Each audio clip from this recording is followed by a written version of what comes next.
नमस्कार, good morning. स्वागत है आज के इस ऑनलाइन क्लासेज में। मैं महेंद्र बाना आपके लिए लेके आया हूँ कक्षा 12 के हिंदी माध्यम का एक टॉपिक जो भौतिक विज्ञान से संबंधित है, फिजिक्स से। हमारे आरबीएसई बोर्ड या एनसीईआरटी सिलेबस के चैप्टर नंबर 7 का एक टॉपिक है जो लास्ट वीडियो में हमने उसके बारे में काफ़ी कुछ अध्ययन किया। उसी को थोड़ा आगे बढ़ाते हुए हम लिखने जा रहे हैं। टॉपिक का नाम था कि सीधे धारावाही चालक तार के कारण चुंबकीय क्षेत्र का मान। हमारा जो टॉपिक था कल का वो था सीधे धारावाही लंबे चालक तार के कारण चुंबकीय क्षेत्र। हमारा टॉपिक ये था कल का और हमने इसके बारे में पूरी स्टडी की थी। लास्ट में हमने उत्तर भी इसका डिटरमाइन किया था। किस प्रकार का उत्तर था, कैसा ये डायग्राम था, तो हमने इसको इस प्रकार माना था कि अगर कोई एक अनंत लंबाई का तार है, ये अनंत लंबाई का, और उससे अगर एक डीएल अल्पांश लेते हैं लंबाई का और उसके सेंटर से आर दूरी पर कोई बिंदु P है, यहां पर हमें चुंबकीय क्षेत्र ज्ञात करना था। तो सबसे पहले हमने इस लंबाई अल्पांश के कारण इस पर मान ज्ञात किया था। फिर हमने कहा था कि यदि इस तार से इसकी सीधी दूरी d हो जो O डैश से जाती हो, यानी ये O से है, और इसके हिसाब से फिर मैंने ये भी कहा कि अगर तार के सिरे यानी तार का जो किनारा है यहां से इसको मिलाया जाए तो तार पर अंतरित कोण एक तो था θ1 और दूसरा किनारा जो मैंने y पॉइंट पे लिया था ये था θ2। ये बाहर से बाह्य कोण था θ2 तथा इस बिंदु पर तार द्वारा जो अंतरित कोण थे इस बिंदु पर ये पूरा पूरा मान, ये एक तो था φ2 और एक था φ1। तो इसके हिसाब से हमारे पास जो उत्तर आया था कल का, मैं उसी की वापस चर्चा करता हूं कि इस पूरे तार के कारण चुंबकीय क्षेत्र B का मान एक तो आया था μ0I upon 4πd cos θ1 minus cos θ2, ये सूत्र आया था एक। तो ये सूत्र हमें ये प्रदर्शित करता है कि यदि कोण तार पर बनते हो, P बिंदु द्वारा कोण किस पर बनते हो, तार पर बनते हो, तब ये चुंबकीय क्षेत्र का सूत्र हम लगाते हैं। इसी के बाद मैंने ये कहा कि यदि कोण P पर बने यानी कि φ1 व φ2, तब यही सूत्र हमारा कन्वर्ट हो गया था B बराबर μ0I upon 4πd sin φ1 plus sin φ2। याद रखो इनको कि ये जो सूत्र है ये थोड़ी सी एक लाइन से ही बदल जाते हैं इनका मान। अगर आपको ये कह दें कि तार पर बनने वाले कोण तो θ1 और θ2 वाला सूत्र लगाएंगे। अगर आपको ये कह दिया जाए कि बिंदु P पर अंतरित कोण तो ये φ1 और φ2 वाला सूत्र हम लगाते हैं। अब हमारे पास आ जाती है विशेष स्थितियां। विशेष स्थिति या स्थितियां एक ही बात है। पहली जो कंडीशन आती है, हम ये कह दें यदि तार अनंत लंबाई का हो, ध्यान से सुना इस बात को, तार अनंत लंबाई का हो, जैसे ये तार था, तो बिंदु P पर अंतरित कोण, अंतरित मतलब बनने वाले कोण, φ1 बराबर φ2 बराबर हो जाते हैं π/2। इन φ1 और φ2 के मान कितना हो जाएगा, π/2। अतः चुंबकीय क्षेत्र का मान b बराबर देखो म्यू 0 I अपॉन 4πd, तो पहले से पढ़ा ही था। साइन फाई 1 की जगह क्या आ जाएगा, साइन पाई बाई 2, प्लस दूसरा भी क्या आ जाएगा, साइन पाई बाई 2। ये चैप्टर कंपटीशन एग्जाम के तहत भी बहुत ज्यादा इंपॉर्टेंट है, विशेषकर अभी जो स्थितियां चल रही है वायर के कारण। फिर आगे वायर को राउंड करके हम सर्कुलर कॉइल के रूप में इसको क्रिएट कर लेंगे, तब ये सब बातें बहुत ज्यादा इंपॉर्टेंट है। ये आपको पता है साइन 90 का मान 1, इधर भी साइन 90 का मान 1, तो हमारे पास इस स्थिति में मैग्नेटिक फील्ड जो आएगा वो आएगा म्यू 0 I अपॉन 2πd। देख लो बच्चों, मैंने डायरेक्ट लिख दिया है। साइन 90 का मान 1, तो ये भी 1 रे कितने हो गए 2, 2 को 4 से मल्टीप्लाई कर दिया या डिवाइड कर दिया तो हमारे पास ये मान आ गया 2। तो हमारे पास अगर वायर अनंत लंबाई का हो तब चुंबकीय क्षेत्र का मान ये आता है। अब सीधा सीधा क्वेश्चन आएगा कि यदि अनंत लंबाई का चालक तार हो जिसमें धारा I प्रवाहित की जाए तो चुंबकीय क्षेत्र का मान कितना होगा, that is mu 0 I upon 2πd। दूसरी कंडीशन और सुनो, इसके नीचे दूसरी कंडीशन और देखते हैं।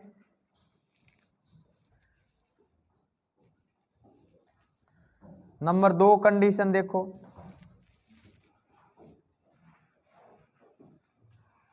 दो नंबर कंडीशन, यदि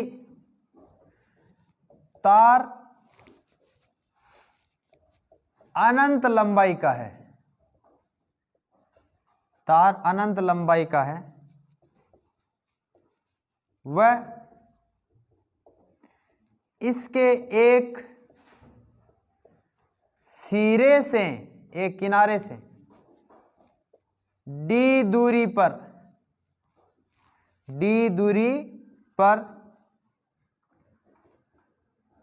चुंबकीय क्षेत्र, d दूरी पर चुंबकीय क्षेत्र, तो ये स्थिति बन जाएगी। देखो ये अनंत लंबाई का तार और इसके सिरे से ये दूरी d, तो अनंत लंबाई का होते ही आपको पता है कि इस साइड में तो कोण कितना बनेगा, फाई 2 का मान तो पाई बाई 2 बन गया और फाई 1 का मान कितना बन गया, 0, किनारे पे आ गया इधर पॉइंट। यानी ये पूरा का पूरा पॉइंट कहां शिफ्ट हो गया, यहां पर। ये पूरा का पूरा ब्लॉक बंद कर दो इधर वाला, यस। तो फाई 1 कितना हो जाएगा 0, फाई 2 कितना हो जाएगा, अगर ये अनंत है तो ये लाइन यहां से मिल ही नहीं पाएगी। अभी तो मैंने इसका रिजल्ट निकालने के लिए मिलाई थी ये लाइन, हालांकि अनंत होते ही तो डॉटेड लाइन ऊपर चली गई तो ये लाइन मिलेगी नहीं। तो फाई 2 का मान हो जाएगा 90 डिग्री। तो उस सूत्र में फिर मान रखो, इस सूत्र में तब b का मान म्यू 0 I अपॉन 4πd पढ़ाई है। साइन फाई 1 का मान तो 0 प्लस साइन फाई 2 का मान कितना है, पाई बाई 2। ये मान कितना आ गया प्यारे विद्यार्थियों, mu 0 I upon 4πd, that's the answer. यानी एक किनारे पर अगर आते ही वैल्यू फिर चेंज हो गई।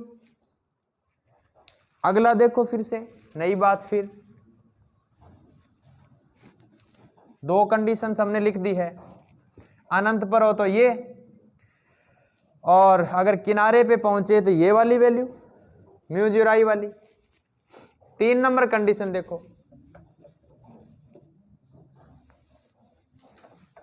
तीन नंबर कंडीशन देखो, ये अभी जो मैंने लिखा है वो सारी बात वापस लिख लेना एक बार फिर से। कल वाले टॉपिक को कंटिन्यू रखते हुए आगे लिखें ताकि सब बातें समझ में आती रहे। दो बात आ गई, तीसरी बात देखो, 3 नंबर कंडीशन, यदि तार परिमित लंबाई का हो, तार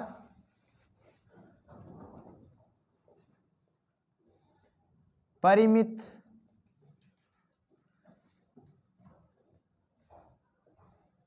लंबाई का हो, वह इसके किनारे से या फिर सिरे से d दूरी पर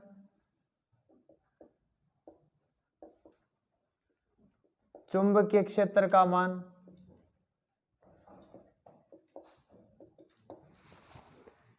तो देखो बच्चों, परिमित लंबाई का हो गया ये, और इसके किनारे से ये दूरी। परिमित होने का मतलब यहां पर बनने वाला कोण जो φ2 था वो φ के बराबर कह देंगे।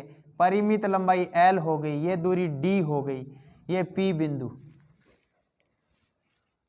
O डैश बिंदु या O बिंदु कह सकते हो आप। ये स्थिति बन गई। मैं ये सूत्र इसलिए नहीं मिटा रहा कि अब इसका यूज करने वाला हूं। इसमें आपको पता होना चाहिए कि जैसे ही किनारे पे आता है तो φ1 का मान तो 0 हो जाता है, और φ2 का मान मैंने मान लिया कि φ है, और ये वाला जो मान है ये तो बन गया थीटा के सामने यानी φ के सामने वाला परपेंडिकुलर यानी लंब, ये बन गया आधार, ये बन गया कर्ण। इसका मान कितना आएगा? अंडरूट आधार का स्क्वायर यानी d का स्क्वायर कह दो, प्लस लंब का स्क्वायर यानी l का स्क्वायर, ये इसका मान आ जाएगा। और यहां इसके पास में एक बात लिख दो कि साइन φ बराबर होगा लंब, लंब क्या है? l बट्टा कर्ण, कर्ण क्या है?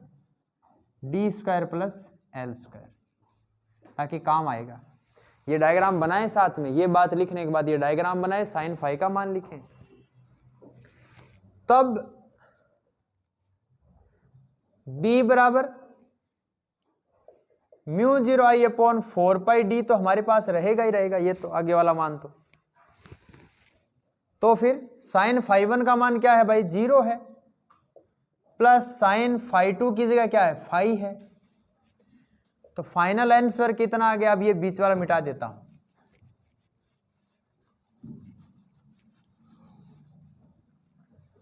देखो प्यारे विद्यार्थियों, b बराबर μ0I/4πd इंटू साइन φ बच गया, और साइन φ का मान मैंने इस चित्र से सीधा सीधा बता दिया, ये होता है। तो हम क्या लिख देंगे? b बराबर μ0I/4πd L/√d square plus l square, that's all, this is the answer. तो विशेष स्थिति 3 हमारी क्लियर हो गई। अब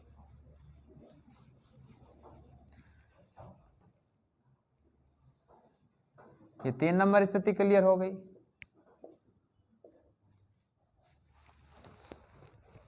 नेक्स्ट और देखो आगे की कंडीशन।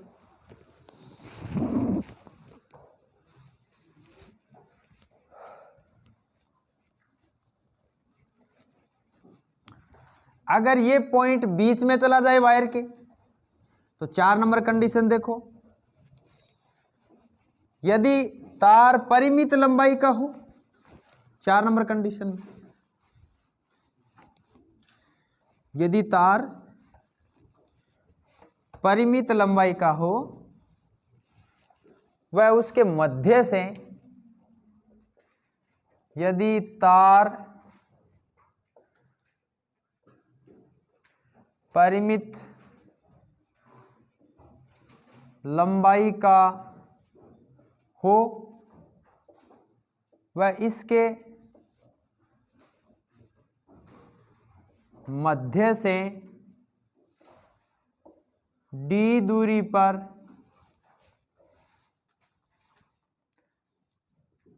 चुंबकीय क्षेत्र। तो चित्र बनाया करो सबसे पहले जैसे सामने वाला कह रहा है वैसा का वैसा चित्र। ये d दूरी, अब यह बात याद रखो कि जब ये d बराबर है, ये भी मान L/2 के बराबर है भाई साहब, तो जितना कोण यहां बनेगा वो भी φ होगा, जितना कोण यहां बनेगा दैट इज ऑल्सो φ, बिंदु P। तो आंसर क्या आ गया? b बराबर आ गया μ0I/4πd sine phi plus sine phi, क्योंकि फाई 1 का मान भी फाई है, फाई 2 का मान भी फाई है, that is 4 pi d into sine phi. प्यारे विद्यार्थियों, यहां चित्र से साइन फाई का मान रखो, चित्रानुसार, इसके जस्ट नीचे लाइन लिखनी है, ये चित्रानुसार साइन फाई बराबर ऊपर वाला त्रिभुज ले लो ये। अब इसमें लंब का मान कितना आ गया है, l/2। कर्ण का मान कितना आ गया, देखो कर्ण का मान आ गया d का स्क्वायर प्लस l/2 का स्क्वायर, तो अंडर ये आ गया d square plus l square बटा 4। फिर देखो इसको थोड़ा एक्सटेंड अगर करना चाहें तो l बटा ये तो आ गया 2, तो इधर कितना आ गया 4d square plus l square बट्टा 4। ये 4 बाहर निकल गए, इसको मल्टीप्लाई कर देगा, डिवाइड कर देगा, तो फाइनल आंसर साइन फाई का मान आ गया l बट्टा root 4d square plus l square. ये वाली वैल्यू कहाँ रख दूंगा मैं, इस सूत्र में रख दूंगा। अगर इतना एक्सटेंड भी नहीं करो तो ये डायरेक्ट मान रख दो, कोई दिक्कत नहीं, साइन फाई की जगह मान रखना है अपने को। तो अब मैं इसको आगे यहां ले जाता हूं ताकि अलग से ही कोष्टक में लिख दूं। b बराबर इस कंडीशन में क्या हो जाएगा, ये देखो 2 से कट जा रहा है, 2 टाइम्स कट रहा है, तो आ जाएगा μ0 I अपॉन 2 पाई d, ये पढ़ा ही है,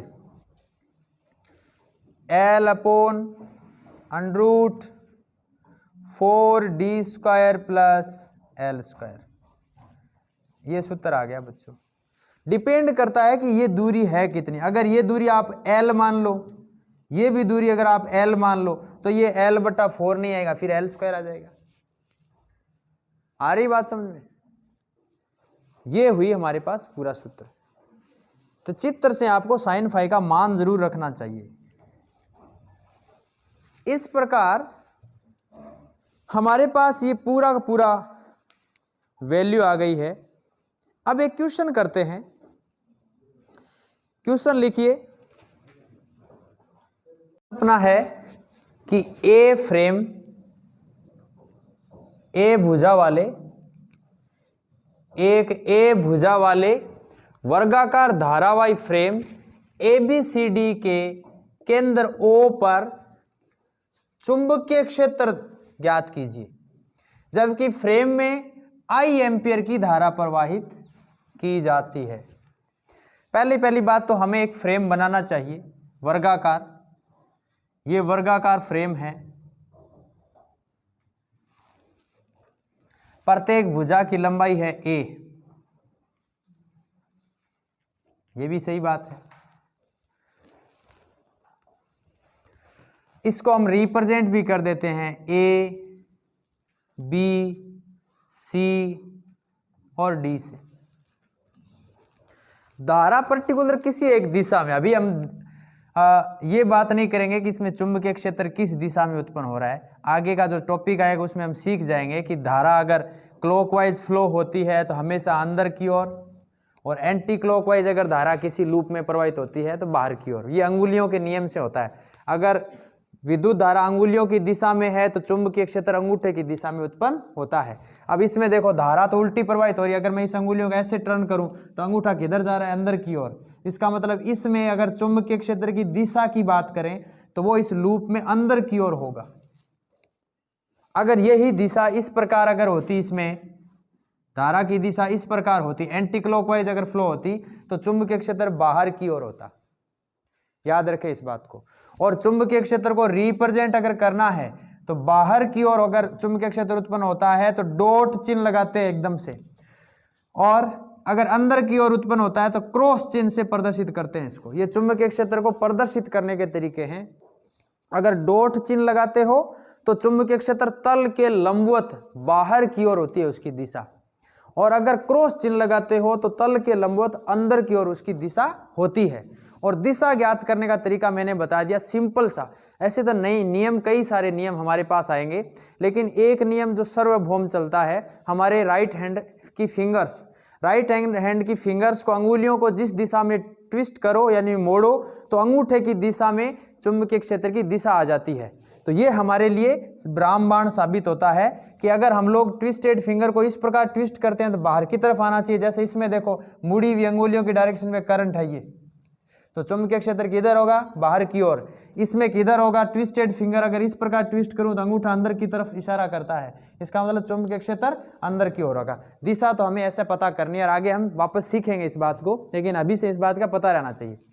दूसरा, इस ओ बिंदु पर हमें यह देखना है कि इस तार बी सी के कारण कितना मान आएगा, एक बात। दूसरा, इस ए बी के कारण कितना आएगा, ए डी के कारण कितना आएगा और सी डी के कारण कितना आएगा।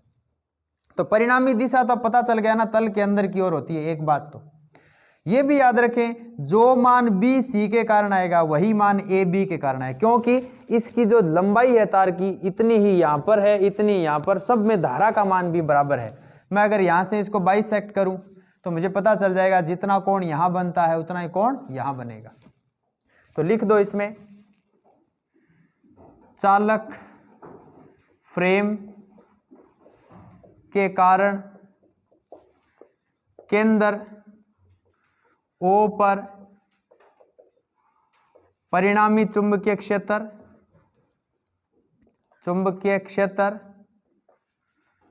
प्रत्येक भुजा, कोष्ठक लिख सकते हो, A B, B C, C D व डी ए के कारण, प्रत्येक भुजा के कारण उत्पन्न चुंबकीय क्षेत्र या चुंबकीय क्षेत्रों के सदिश योग के तुल्य होगा, सदिश योग के तुल्य होगा, एक बात तो ये। दूसरी बात, चूंकि प्रत्येक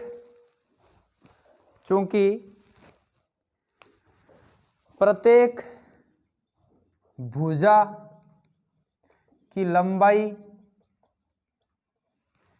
व धारा का परिमाण समान है, अतः ओ पर प्रत्येक भुजा के कारण समान चुंबकीय क्षेत्र उत्पन्न होगा। ये बात भी सही है, चुंबकीय क्षेत्र समान उत्पन्न होगा तो होगा। हम लिख देते हैं आगे बात, अर्थात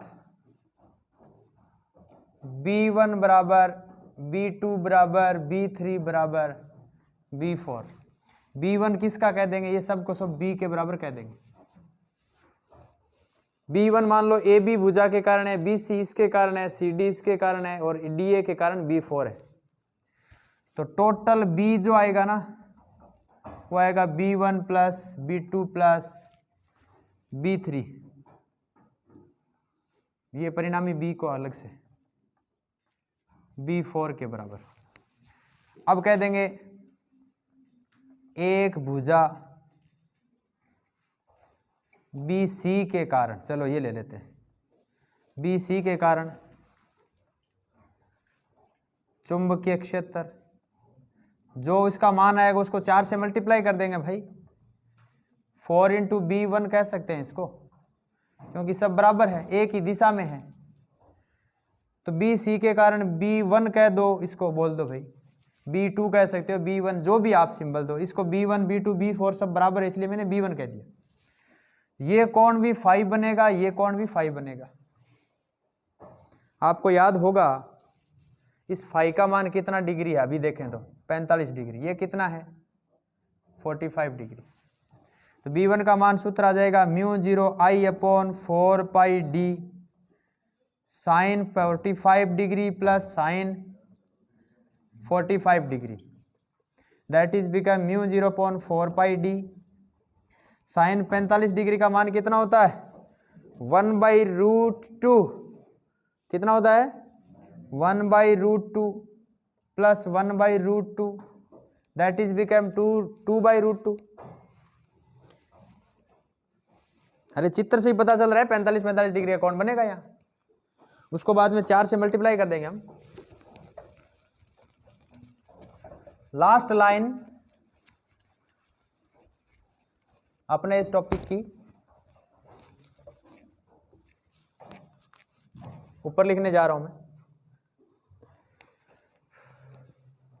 B बराबर μ0I/4πd into 2/√2, that is become, जिसको हम B1 कहते आए हैं, ये आ जाएगा μ0/2 से ये 2 काट दो भाई, 2 बच जाएगा यहाँ पर तो 2√2πd। ये B1 का मान आया है, किसका मान आया है B1 का, इसलिए आगे लिख दो इसके जस्ट नीचे, इसलिए कुल चुंबकीय क्षेत्र O पर B बराबर 4 इंटू B1, तो 4 को मल्टीप्लाई कर दो भाई इसको, μ0I/2√2πd,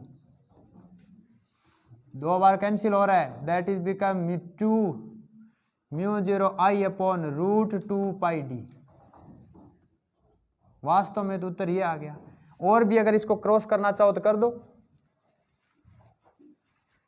संख्या तो और कट रही है, ये √2 से ये √2 टाइम्स कट रहा है, तो परिणामी क्षेत्र आ गया चुंबकीय क्षेत्र √2 μ0I/πd, यानी किसी एक वर्गाकार फ्रेम के कारण चुंबकीय क्षेत्र का मान इतना आ गया।